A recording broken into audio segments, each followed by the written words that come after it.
और महाराष्ट्र के बारामती में दरअसल सुनेत्रा पवार के समर्थन में पोस्टर लगे हुए हैं और ये पोस्टर जिसमें लिखा गया है कि केंद्रीय मंत्री बनना चाहिए सुनेत्रा पवार को, उनके समर्थन में ये पोस्टर लगे हुए हैं। बता दें आपको कि 2 दिन पहले राज्यसभा के लिए नामांकन किया सुनेत्रा पवार ने और प्रफुल्ल पटेल और सुनील तटकरे के बीच केंद्रीय मंत्री पद को लेकर लगातार खींचतान देखने को मिल रही है।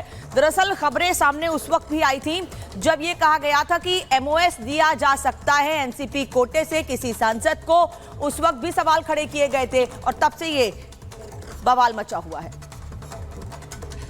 और सीधे हम मुंबई रुक कर रहे थे, हमारे सहयोगी सत्य प्रकाश हमारे साथ जुड़ेंगे, लेकिन इससे पहले आपको ये बड़ी खबर बता दें।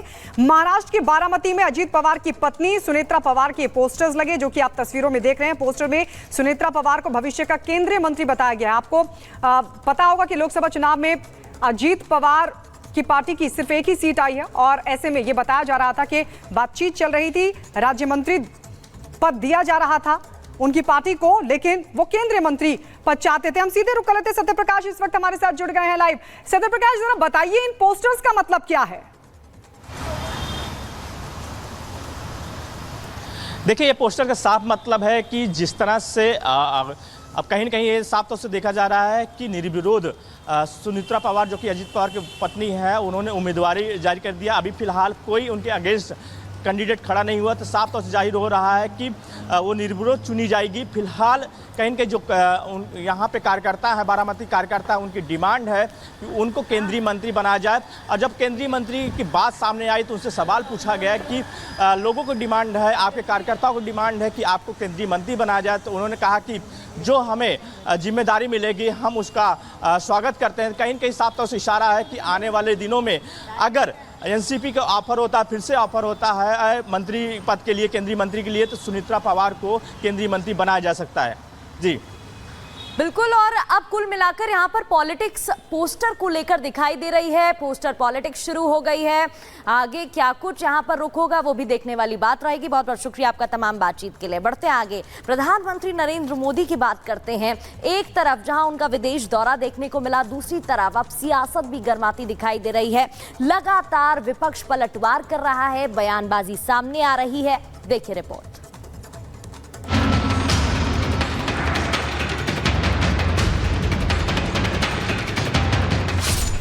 बरं का, खलनायक देवेंद्र फडणवीस थे महाराष्ट्र में, उसका पराभव जनता ने किया। इसलिए जोकर ने अपने औकात के हिसाब से बात करना चाहिए।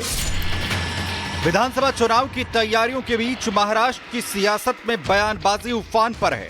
लोकसभा चुनाव के नतीजों के बाद पक्ष और विपक्ष एक दूसरे पर जुबानी तीर चला रहे हैं। चुनावी सफलता से गदगद उद्धव गुट के नेताओं ने जब देवेंद्र फडणवीस को निशाना बनाने की कोशिश की तो बीजेपी ने उसी के अंदाज में करारा जवाब दे दिया।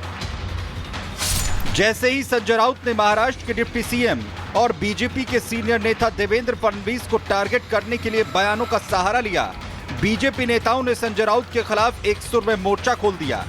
जवाबी हमला करते हुए बीजेपी विधायक नितेश राणे ने संजय राउत को जोकर बताया। संजय राउत ये महाराष्ट्र के राजनीति का खुद जोकर है। अगर आपको अभी हमारे देवेंद्र फडणवीस साहब विलन लगते हैं तो फिर आप कलीना के हयात में उनको क्यों मिलने गए थे, कौन से विषय को मिलने गए थे? तभी आपको देवेंद्र फडणवीस साहब विलन नहीं लगे। तो इसलिए जोकर ने अपने औकात के हिसाब से बात करना चाहिए। 24 के चुनावी महासंग्राम में मोदी को रोकने के लिए पूरा विपक्ष एकजुट हो गया था। इंडी गठबंधन में शामिल सभी दलों का मकसद एक था, लक्ष्य था किसी भी तरह से मोदी को तीसरी बार प्रधानमंत्री बनने से रोकना। लेकिन विपक्ष जब अपनी चाल में कामयाब नहीं हो सका तो अब बदजुबानी पर उतर आया है। हार से बौखलाए उद्धव गुट के सांसद संजय राउत ने बीजेपी नेताओं को महाराष्ट्र की सियासत में विलेन बता दिया। जिस प्रकार की गंदी राजनीति के बरं का, खलनायक देवेंद्र फडणवीस थे महाराष्ट्र में, उसका पराभव जनता ने किया है। बीजेपी 23 सीट थी, 9 पर आई, उसके जिम्मेदार देवेंद्र फडणवीस है। पार्टी तोड़ो, misuse of power, misuse of agency, राजकीय विरोधकों को जेल में डालो, हाँ, उनके ऊपर गलत तरीके से इल्ज़ाम लगाओ, ये सब ये हमारी महाराष्ट्र की परंपरा नहीं थी राजनीति की, ये देवेंद्र फडणवीस ने शुरू किया है, तो रोने दो उनको। इंडी गठबंधन में शामिल विपक्षी पार्टियों पर वोट बैंक के लिए ध्रुवीकरण के आरोप लगते रहे हैं। यही वजह है कि बीजेपी विधायक हितेश राणे ने आरोप लगाया कि उद्धव गुट और कांग्रेस के नेता मुंबई में रोहिंग्या बांग्लादेशी घुसपैठियों की मदद कर रहे हैं। इन पार्टियों ने घुसपैठियों का नाम वोटर लिस्ट में शामिल करवाया है, जिससे चुनाव जीता जा सके। सिमी जैसे ऑर्गेनाइजेशंस का ये एजेंडा ही है कि हमारे देश को 2047 को इस्लाम राष्ट्र बनाना। देश के खिलाफ ये बहुत बड़ा षड्यंत्र है, इसके खिलाफ आवाज उठाना ही चाहिए, क्योंकि कल जो पाकिस्तान में चीजें आज हो रही है वो कल हमारे देश में होना चालू हो जाएंगी, ये रोहिंग्या और बांग्लादेशी के माध्यम से। 3 महीने बाद महाराष्ट्र में विधानसभा चुनाव होने हैं, जिसमें देवेंद्र फडणवीस बीजेपी का चेहरा बन सकते हैं। इसलिए विपक्ष ने अभी से फडणवीस को निशाना बनाना शुरू कर दिया है। हालांकि राज्य में अभी एनडीए की सरकार है और पिछले चुनाव में बीजेपी का प्रदर्शन भी शानदार था। ऐसे में विपक्ष को इस बयानबाजी से कितना फायदा होगा, ये आने वाला वक्त बताएगा। Bureau report, Republic Bharat.